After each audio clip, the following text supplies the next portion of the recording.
Кучињата скитници не го напуштаат регионов. Застрашување за минувачите, опасност по здравјето за сите оние кои ќе бидат каснати. Дури 4 лица се нападнати и повредени само од почетокот на годинава.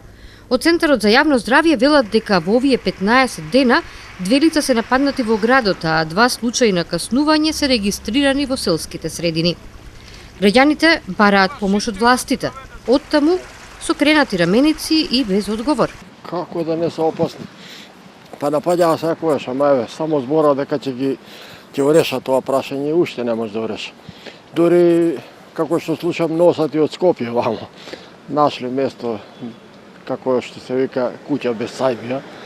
Тоа е. Дали ќе го реша тоа прашање, ќе видиме.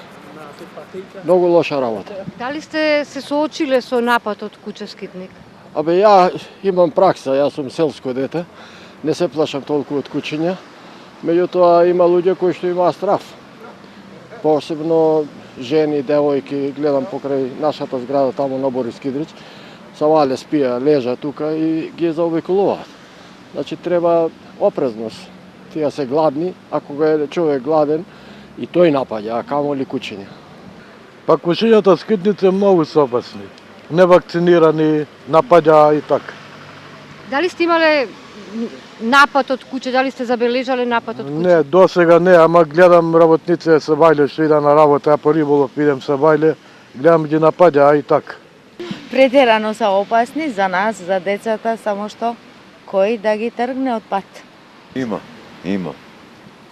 Тие треба да се чистат. Опасни са за луѓиве. Има низ градов? Немам сретната, пошто не сум ја од села сам. А ми имамо мака у село, не каму у град. Во изминатата 2012 година во Центарот за јавно здравје во Тетово регистрирани се 74 случаи, повеќето во Тетово 47. Најкритични биле месеците февруари, март, април и јули, кога се регистрирани од 7 до 12 напади од куче врз луѓе.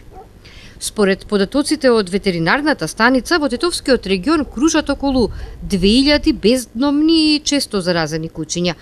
Сите тие се потенцијална опасност за граѓаните. Заради тоа, лекарите со совет веднаш по каснувањето да се побара соодветна лекарска помош.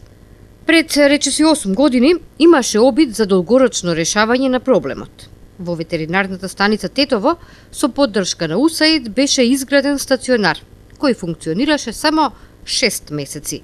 Од тогаш постојано живеалиште на кучињата скитници се градските улици.